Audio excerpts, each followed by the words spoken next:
I was the first photographer who went digital in the Middle East. In the year 2000, I imported the first digital back for my Bronica cameras, 6 megapixel, and I paid 77,000 dirhams for it. It was the first digital back, high-end digital, high-end, 6 megapixel is high-end into year 2000, and I imported it. Today, there's one of the Nokia phones, I believe, with 41 megapixel camera. But the fact remains that that quality of the 6 megapixel is so much better than what is available today that I still use it. It's on my camera sitting there and I still use it when I need to use it. Shall we go and see the camera now? Let's go. Okay? It's a large format camera. You know, in the old days, people used to have cameras, where they used to focus on a piece of ground glass, which you can see here, and to get darkness, they would put a cloth over their head and they'd go in and focus. It's one of those kind of cameras. But this one is the lens, the shutter, the main body, which moves up and down, and this is the digital back. And if you bring it close, now that's a 6 megapixel sensor. It is 35 mm full frame, okay? But it's 6 megapixel, and it gives you better results than some of the 20 megapixel cameras of today, which are full frame, okay? Of course, this baby has got a lot of extra capabilities that I really can't get into here, because we can do what is known as pure digital photography, 4-shot. So this camera will sample the same image 4 times and then build it up, and you get really high quality stuff. Great. Started off with press photography. Like I said, I followed politicians because the elections were announced. So I was covering election rallies, and in those days, in 1977, the election was called after nearly 1.5 years of an emergency declared by then Prime Minister Indira Gandhi, who had put all the opposition leaders in jail. But I covered all these ordinary people who had stood up for democracy, and from a lot of smaller parties, you know, unheard of people. And amazingly, they won the election, and suddenly a lot of people became ministers who had never been heard of, on a national level. And I was the one who had gone and covered all the rallies, so I had all their pictures. So once my pictures started getting published in magazines in Mumbai, because I was going around distributing my pictures, then magazines like India Today and The Week and Sunday from Delhi and Madras and Calcutta, they started calling me up and saying, look, we want a picture of so-and-so minister because we are running a story on him and we don't have any good pictures. So suddenly my pictures were everywhere, and from being a nobody, I suddenly became a very well-known press photographer. And as part of that coverage of the press, I covered some new members of parliament for Femina magazine. And they then said, then I wangled my way into shooting a fashion shoot with them, and they loved it. And in spite of having 4 staff photographers in the Times of India group that published Illustrated Weekly, they started using me to do all the fashion shoots. So that's how it started. So it's always that challenge to capture the essence of a person. Now these are post portraits, okay? The other one would be what you find on the street, like some of my best portraits, which have also hit on the covers of a lot of books, are of the people of India, like in Banaras or in Khajuraho or in Rajasthan or all these places. You find these beautiful faces with real character, you know. Life has etched its lines on their faces, and there is joy also visible and there is pain also visible, and you have to try and capture a moment with them which really tells you something. You know, they say the eyes are the window to the soul, and therefore in my portraiture of all of it, I try and concentrate on their eyes and then try and capture their soul in that picture. This region is perhaps more aware of photography because there are a lot of photography clubs, and a lot of people are using photography in their daily lives. And of course now, since the internet has come, everybody's taking selfies and everybody's taking everybody's pictures, and people are taking pictures of stupid plates of food, you know, and putting it up on the internet. It's gone berserk, you know, it's gone riot. The point is, basically, I think what is important is to listen to your client, see what they want, then think a little bit. See what they need, because very often what a client wants is not necessarily what he needs. Right? The child is hungry, he says, Mama, I want cake. That's what he wants.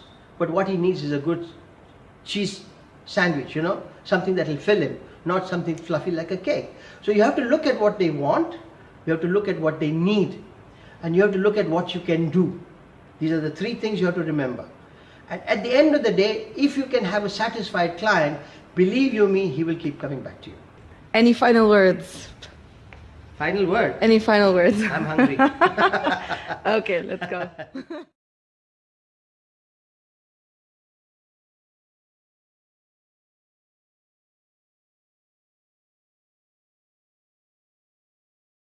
Hi, my name is Nico de Corato. I am owner and founder of Dubai Blog, which is a network of website and social pages about Dubai and UAE. I opened this blog, let's say by chance. It was a personal blog at the moment when I found it, and now it's my core business. I came to Dubai in 2004 and because of the Powerball Championship, and I fell in love with Dubai, and that's how I started the social media career, let's say. When I started writing for my blog, at that time I was the only author writing for the blog. Of course, I needed some pictures for my article. That's how I started. But now that Dubai Blog is a real network, we also do media coverage of the events, and so sometimes we go with a proper professional equipment to cover some events. So we take pictures or video for video blogging. So I'm not a professional photographer, but I use professional photography for a social media purpose. Because especially in a place like Dubai, where we have people coming from all over the world, we can say we have more than 100 nationalities, the visual communication is more and more important. That's why also I can see on my network, my own network, that in the last period, pictures and videos are taking more and more position in respect of the text, because when you are talking to people coming from different parts of the world, with an image or a video, you are more effective. So photography and video are any day more and more important for our business. My business cards, because every time I take pictures, I give my business card to people involved, and that's also a way of networking, even because I do love social media, but I also love networking and meeting people and to have a chat with people frontally. So I like having new friends every time. So business cards for sure. Good quality, but not perfection, and to be instant. Those are the first two tips I can give. And the third one is to be focused on social media. Social media is a proper job, so you need to invest your time getting your relation, doing your networking, following other people, replying to comments. So repeating, quality of the picture, good quality of the picture or video. Second, to go live as soon as possible, and third, to be involved in social media.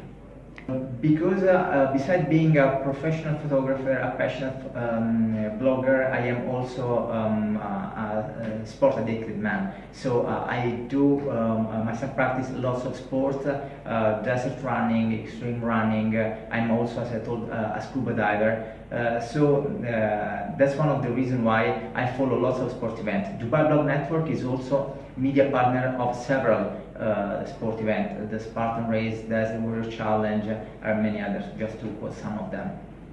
Being in the social media industry, I can tell you it's one of the most difficult questions I can have, because now I'm investing a lot, for example, on Instagram, but I already know that probably tomorrow we have a new social platform we should consider.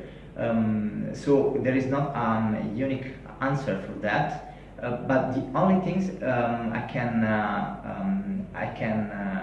give as advice that you should keep your eyes open on all the visual communication platforms, because that's the future.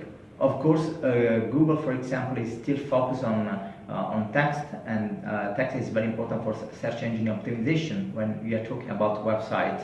But to have an effective communication, a picture or a video can be much more interesting for you. So any kind of social media related to the visual communication is going to have a priority up to me. For example, Facebook in the last period was launching the instant video, for example, so something like Instagram. So that's the direction. We have some freelance contributor photography. For example, in this exact moment, we have one of our photographer in the Fashion Forwards taking pictures for us, even because I am here, so I can't take pictures. So both for articles or for album of pictures, we have chance to get some freelance contribute from other people.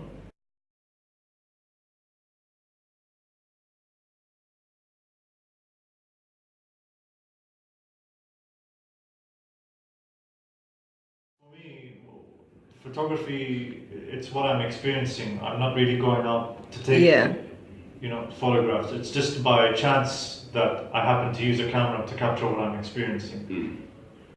The Nikon F6, what I use, it's still in production now. It's been in production since 2004, and I get 250 MB worth of information on one negative. Okay.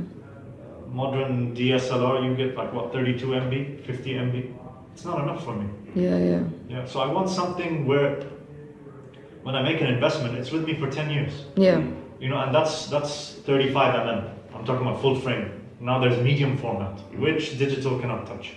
These things are important for me because when I capture an image, I need all the details, and I need to print big. Yeah. For me, photography isn't posting something on Instagram or Facebook. Yeah. It's exhibiting in galleries. So for And me, this is what you believe in. Yeah, this is what I believe in. That's what I do. Yeah. When they slow down, things start happening. War, social changes. People have to pay more for petrol. People Yeah. start losing jobs. Yeah.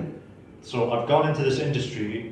I photographed some abandoned petrol stations, and I photographed the inside workings of a petroleum facility, which is the oldest in Dubai, with their blessings, of course. Yeah. So there's one story we could talk about. Another is modified landscapes, where I traverse to the end of the UAE. Okay. And usually when you're in nature, I mean, if you look at the walls here, you've got some pictures on the walls here. Yeah. You don't see anything that's modified. Maybe it's photoshopped, I don't know. Yeah. But in reality, if you were to go to a lake, you'll see the lake, As it and you is. see the landscape, and you see some animals. I went to the edge of the United Arab Emirates and to the interior of the United Arab Emirates, and it's been modified. I see a mountain, but then I see a concrete block. And then the third is the abandoned hospital and abandoned dental clinic. It's a bit disturbing. Where's the dental clinic? It's in Ajman. I'd say that is the most disturbing thing I've done, because you see molds of people's mouths that have been broken. Oh. And dentures. So I did that on black and white film. So I feel that is the deepest one I've done till now, because it's difficult. You don't have ready access into these places, and it's semi. Sometimes it's private property. Yeah. But it is possible. It's possible to do. I mean, because I'm not breaking anything. Exactly. I'm not stealing anything. It's. But at the same time, when you go into these places, you don't know what's going to happen. Maybe the roof is going to collapse. Maybe it's the integrity of the structure. Yeah. Structures need to be maintained, so there is a risk. Yeah. Safety and all that kind of stuff. Exactly. I mean, if I was addressing the audience and they asked me, is it safe for us to go? I would say it's at your own discretion. Yeah. Because you have to think about your health and your safety. I mean, I go at my own discretion. I know if anything happens to me, I can't sue anyone because I went there on my own accord. Yeah. There are people who are making money from Instagram now, and Twitter, But for me, where's the essence in that? Reading something, okay, it changes things. If you're on Instagram, you see a short video, okay. But where's the essence in that? You want to meet the person, you want to understand his technique. Yeah. You want to hear a person's voice resonate within you. That's how we're made. We're not made to look at computer screens. Regardless of what people say, regardless of governments embracing social media. Sorry, but after a few years, social media is going to be, we're going to have other technologies to embrace. So exhibitions are very important. The coming together of people, the exchange of ideas. And, it's forward-thinking, collective, between people, a collective and forward-thinking approach to photography in this case. So I think exhibitions are very important, yes.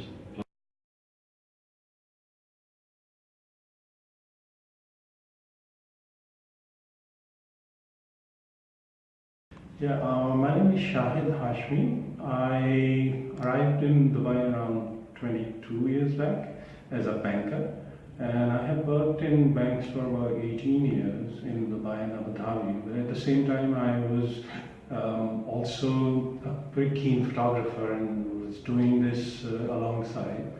But then I reached a stage where I had to take a decision on which way to take. So I chose photography, and I have been doing that full time ever since. And this is my passion. I love photography. I've been associated with photography, like it used to be called Photo World Dubai before, for several years. You know, I've worked with them. We have exhibited. I've done workshops with them. So I've seen the kind of people who come here. It's the whole photography community from the region which converges here, and it's such an amazing platform which brings the community together. So there are everybody here who's concerned with the art of photography and filmmaking. So it's I think this is the most perfect platform for people to have a chance to share their work with us. I started when I was in college, and I used to look at pictures and photos, and I was always attracted to that. So I used to borrow a camera from a friend whose father has brought one for him from abroad, and would buy a film from my savings and take pictures. And I grew up in the Aligarh Muslim University. I studied there. So the architecture of this university is amazing. I used to shoot those pictures, and those were black and white days, and those pictures were like really amazing in terms of how the buildings came up. So that grew, and when I arrived in Dubai, I could invest in more gear. I could buy my own camera, and from there, I really kind of got into it deeper. The kind of comments I get from photographers from the US and the West who visit here and who get exposed to the work of the artists from this region, they are so kind of overwhelmed by not only the quality but the variety of work which has been done here in photography in this region. So I think we have got some amazing talent here in this region, and it's growing, it's getting more popular, and people are coming up with work which otherwise was not kind of conceived before. So they are opening up to new ideas, to new kind of photography. After digital, a lot of artistry has come into photography, and this region is really doing brilliant. The reason I got attracted to vanishing culture was I realized that most of the things I grew up with, that is to do with the culture, have already disappeared. I used to see gypsies coming to my town, camping, on their camel cart, their women wearing brilliant, colorful dresses and amazing jewelry, and they were doing such kind of stuff and many similar things. So one day I thought, where are they going? And then when I started to research on the net, I found that this was a global cause of concern. There were so many projects already happening around, and so I said, why not I start doing this as well? So it's a global event, and it happens in over 75 countries, I think 75 cities now around the world. And this is a platform where artists, that's a photographer or a multimedia producer, gets a platform to showcase their work and share with like-minded people, and also get exposure to like galleries, magazines, and companies who are interested in that kind of a project. So it's about bringing a lot of good work to public, and then the public gets a chance to interact with the producer, with the artist, and get a deeper understanding of the project. What are they going to do project, where it is going to end, and many people get connected together, and this way, both the people and the artists get access to information and new possibilities.